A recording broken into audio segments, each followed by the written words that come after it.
Hello student. So today we will learn one of the most important concept or theories for UGC NET which often comes and most of the time in terms of assertions or find out the correct statement or like in this type of questions we can find these theories and the statements based on these theories. So today I will actually try to make you understand what are the basics of the geographical cycle of erosion by William Morris Davis. So it is not like that there are only one theory of geographical cycle or cycle of erosion. It has been given by several geographers at different time spans, but one of the most universally accepted and criticized at the same time, and that theory is geographical cycle of erosion by William Morris Davis. This theory is also been known as the fluvial cycle of erosion or normal cycle of erosion. And why this theory is called normal cycle of erosion. So now the first question is that why this theory is called normal cycle of erosion.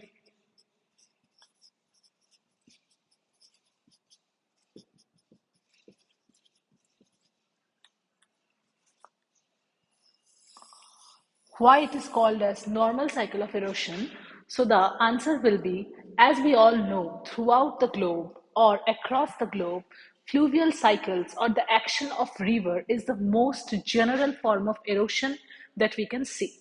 Except the arid and extreme permafrost region, the river or the fluvial cycle is available or we can easily access to it. So that's why the Davisian cycle of erosion or geographical cycle of erosion is generally called as normal cycle of erosion. And this theory is basically based on three trio we call as the trio of Davis. So what it states, or we can also tell that or say that this is the basic concept of the theory that has been stated by Davis, that is, landform is a function of structure, process, and stage. So now we will have to understand what is the statement actually states. Landform is a function of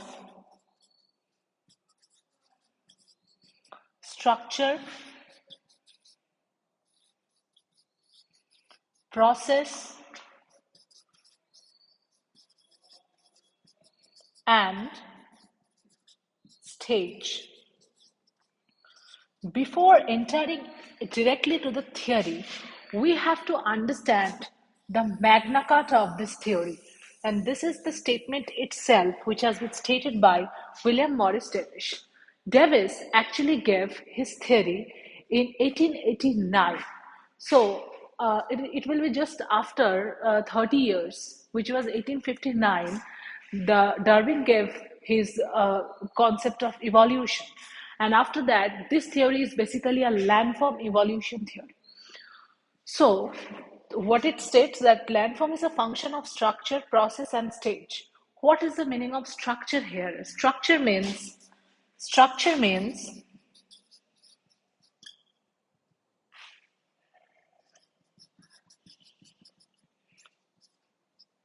structure is actually the geological structure. Geological structure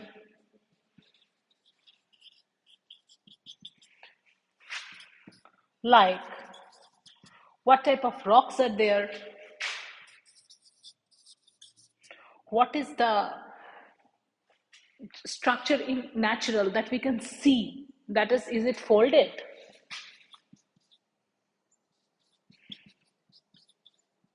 faulted,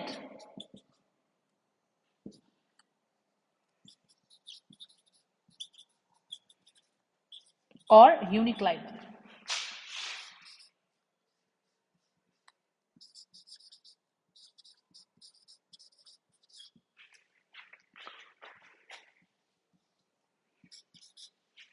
or uniclinal.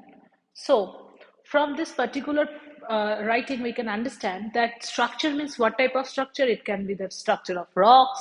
It can be the type of rock. Is it an igneous rock? It can be a metamorphic rock or any type of rock here.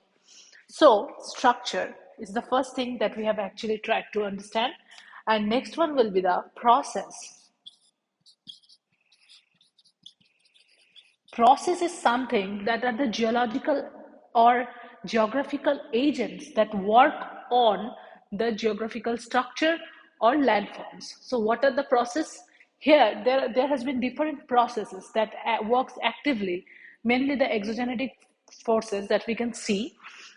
But here Travis actually try to emphasize on fluvial. Fluvial, okay? Or the action of river.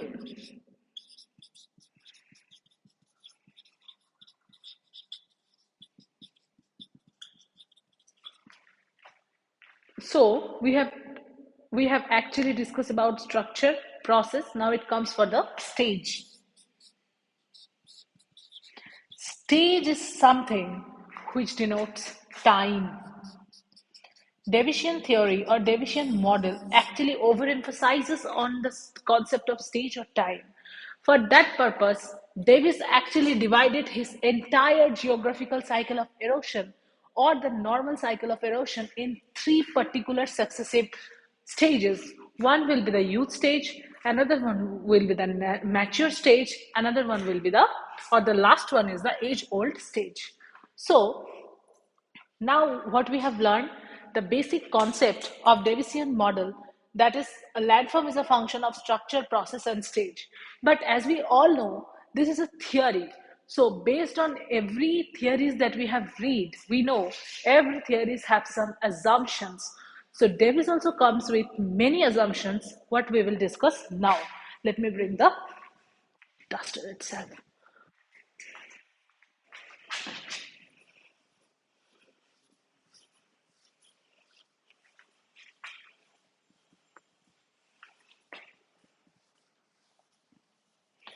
So, in that way, we can say that the assumptions of Davis.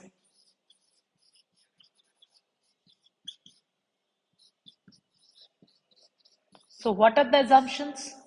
The first and the foremost assumption is landform is a function of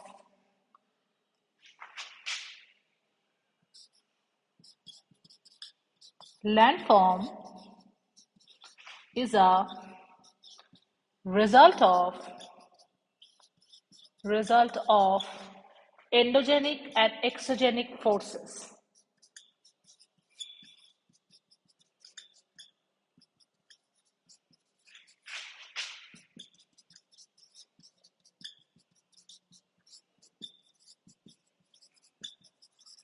So landform is a function of endogenic and exogenic forces. So what does it mean by endogenic forces? That forces that works under the Earth's surface, what we really can't see by our normal vision, that is known. But the results of the endogenic forces we can really see. That is the whatever the disaster that we can remember is tsunamis, then it comes for earthquake, all of the actions of the endogenic forces.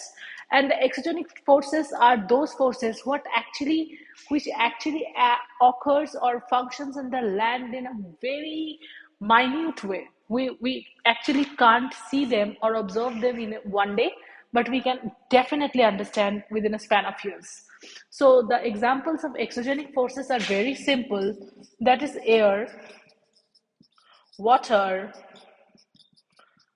or glacier. That are the forces generally working as exogenic forces. Next, it comes the most important and the most criticized assumption, that is landforms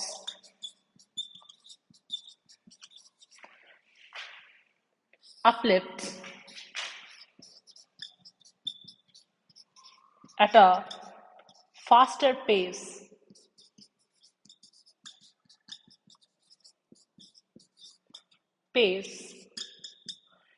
or speed.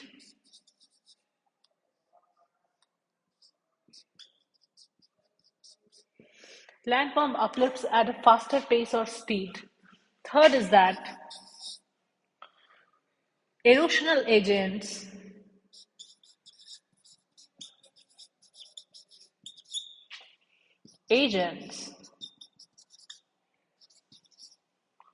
war starts working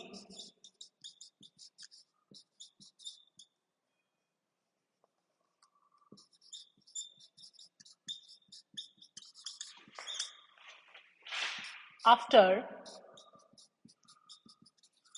the upliftment, after the complete upliftment.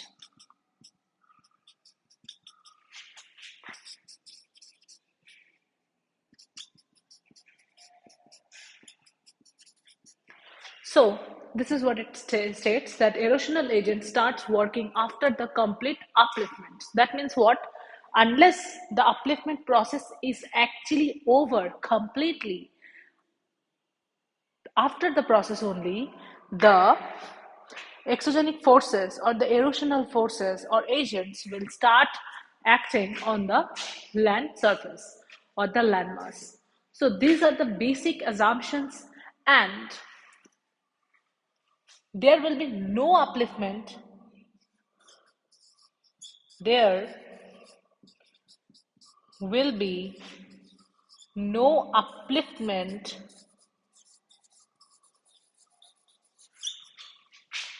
again.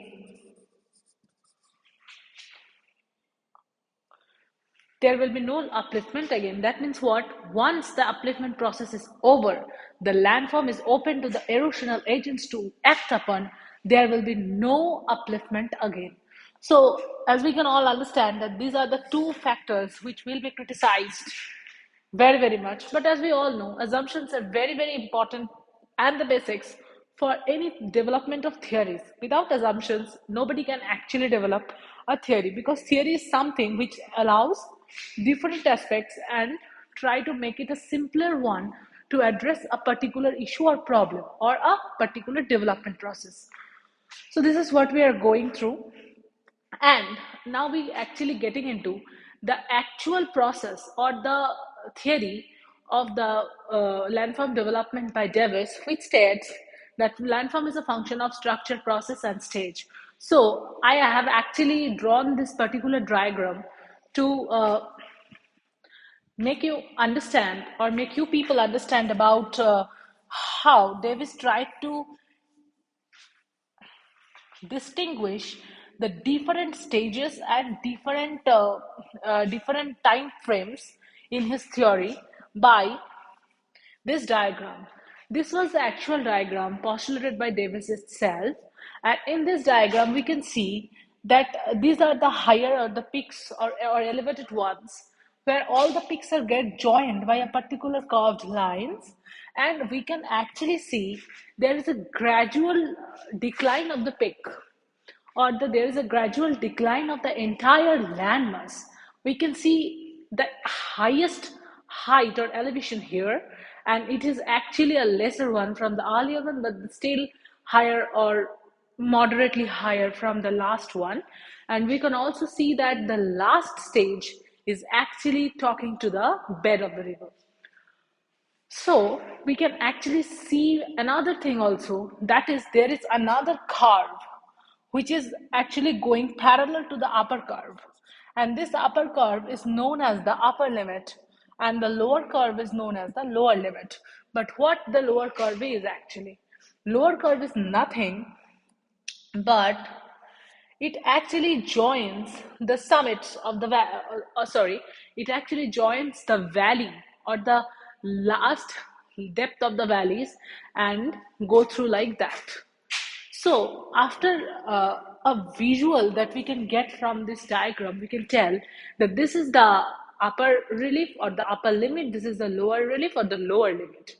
But the development or the curvature of the landform is not uniform throughout the diagram, which we can actually visualize. So we can see at this is the youth stage. In the youth stage, sorry, This is before entering into the youth stage, we will try to understand only one concept about this diagram, that is base level of erosion. What is known as the base level of erosion? So whenever we are talking about the base level of erosion, it is the level up to which a river can actually erode vertically. And that means what? A river, it can also erode like this, but it can also erode a valley like this. So when the river erodes downward, that downward erosion is called as vertical erosion. But when the river is actually eroding horizontally, or the lateral erosion, we can known as horizontal erosion or lateral erosion. So vertical erosion is something which also acts upon the base level of erosion. So if it is the base level of erosion, if we can think about it like that, that this is the base level of erosion and the river can only erode up to this much. The moment the river bed reaches to this limit or the sea level, the base level of erosion is actually denoting the sea level. So any river, wherever it is in the world, the moment it is actually touching the sea level, there will be absolute stop or absolute no erosion towards downward or vertical erosion, what we can say. So this is the thing what we can actually understand from the relief feature as well. That is, this is the base level of erosion. Now you can have to understand one thing, that we can see the more gradually we are moving to the age old stage, the base level of erosion coming closer to the lower line or the lower erosion level. But the moment we are entering or watching towards the youth stage, we can say that the base level of erosion far below the actual lower limit at that particular time. So there are several characteristics that we can find from these particular stages. That is one, youth stage, mature stage, and age-old stage of this particular cycle of erosion. So now at first we will start moving or start towards the youth stage. In the youth stage, we can see the highest elevation.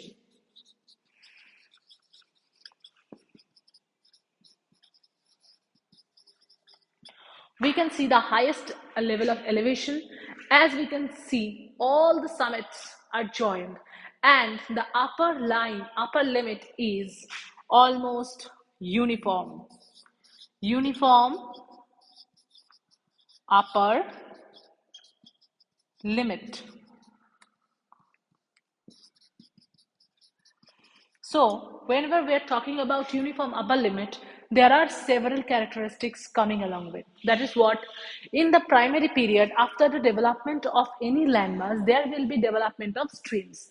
So there will be very small size of streams, which are the newly developed streams. So we all know that any newly developed streams tend to erode upward or headward.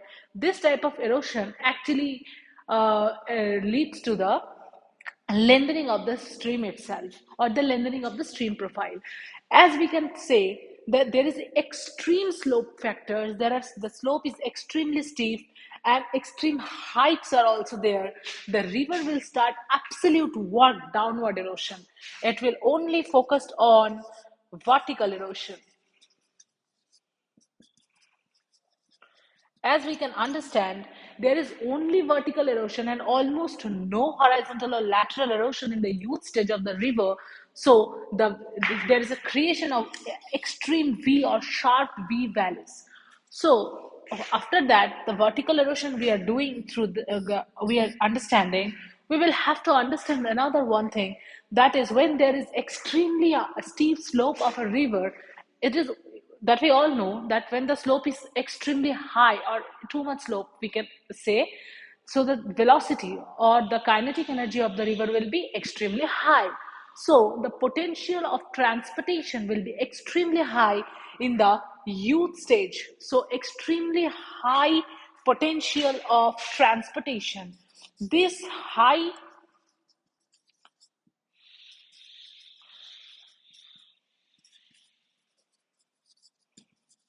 These high transportation levels will actually end up carrying huge size of boulders, through the riverbed or the river valley, and that boulders will also help in deepening of the river valley itself. So this type of erosion are known as pothole drilling. So whenever we are in the very hilly region, we will able to understand the slopes are extremely steep, the river is running extremely down to the hill, and we can understand there will be extreme uneven riverbed within the river itself. So these are the features of the youth stage, but there are some uh, riverine features or riverine landform that actually develop in this particular stage. That is, one will be potholes, as I can write. That is, one will be potholes, another will be streams, another will be rapids, and waterfalls. So these are the thing. After the river enters into the mature stage, what we can see from this particular diagram, look at it, there is a gradual decline in the upper limit of the line or the curve. Because of what? Now the completely uniform convex slope that were there in the actual youth stage, it will be lessened. Because of what? Now there will be an action of both lateral and and vertical erosion. So whenever there is a both lateral and vertical erosion, we can find out that the almost 10% or 20% of the area is under the gradation process itself. So what is gradation? When there is a uniformity between sedimentation and transportation of river, this particular situation, that means if we count the sedimentation unit amount or transportation amount of a river, which and it enters into up to zero or near to it, that is a level of gradation. So this is the situation when we can see actually wide valleys. We can see wide valleys,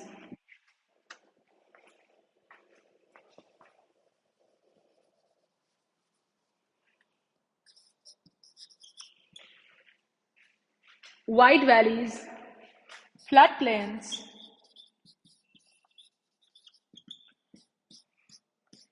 fan features, and many more things.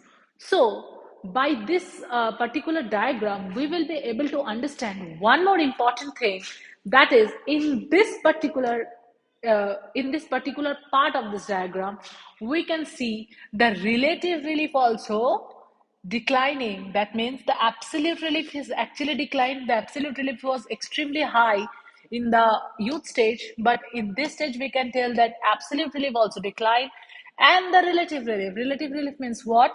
The lower limit and the upper limit or the lower curve of the upper curve, both are declined. That means what? The action of the lateral erosion ends up widening the valleys and making the slopes a gentler one. So whenever the slopes become a gentler slope, what will happen? The velocity of the river will be reduced. The moment the velocity of the river is reduced due to the gentle slope, there will be sedimentation. So that doesn't mean that there will be only sedimentation in this mature stage, but we can say in the youth stage, when there was absolute no sedimentation, only transportation and erosion of debris and all the boulders that were there.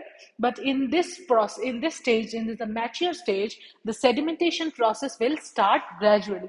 So when the sedimentation process starts, so we can find several sedimentational features, that is the wide valleys, floodplains, fan features, like that. So in this process, as I'm saying every time, that is, there is both erosion and sedimentation, but not extreme vertical erosion, but in a lateral erosion we can see a graded stream by this.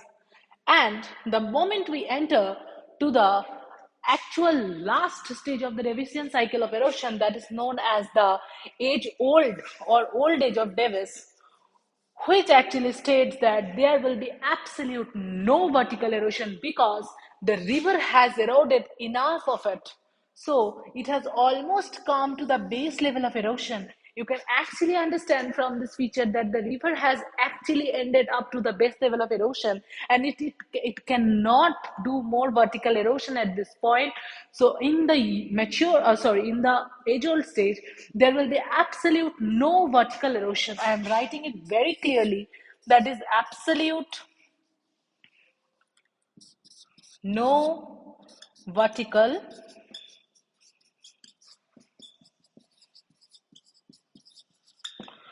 no vertical erosion. There will be only very less amount of horizontal erosion, and which is also in a very less an amount. So the entire process of erosion actually gets stopped over the here, and development of very vast plains with very small highland. They are known as the monadnocks. Davis has called this particular plain with absolutely featureless. This plain is known as a featureless plain because we can see almost no features in this particular stage. Here will be only carved valleys. Sorry,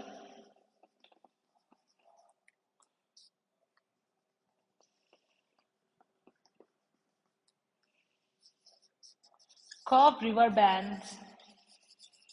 Then it will be Oxbow Lake will be there. Extensive floodplains and monadnocks.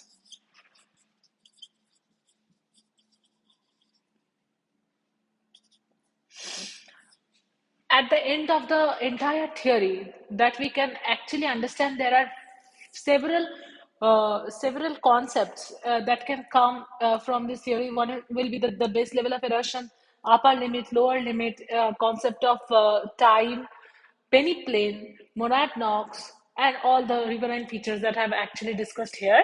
So, but everything you can get from any other theories might be, but the concept of penny plane is very crucial because the this actual the feature that we can get at the age old stage, which is known as the penny plane, that has been named by Davis as penny plane.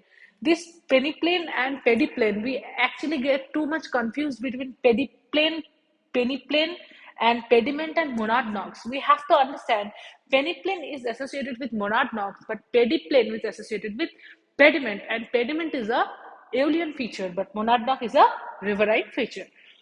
So these were the three particular stages that we can get from the division model, as we can really understand that this is one of the most lucid, easy to go, and very understandable form of theory, which can be actually understood by almost everybody if they have some basics about geography or geological studies.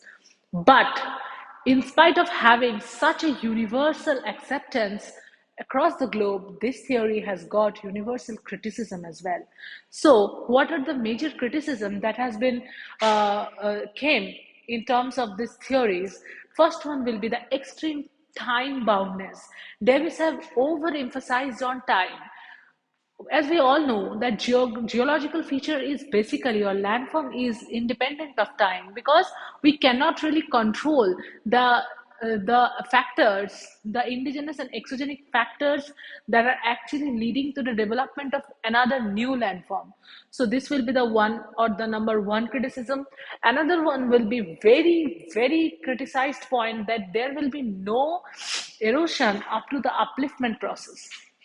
As we all know, this is not possible because the moment a landform is uplifted, the process of erosion gets start. But Davis has stated that there will be absolute no erosion until the upliftment process is completed. Third one will be the concept of stage itself. he has actually divided the entire theory into three successive stages.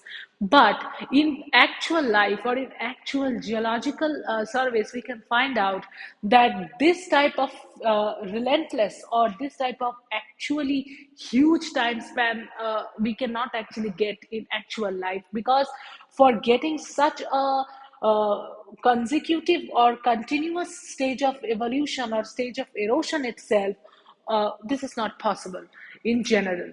So these are the basic criticism about the Davishian model.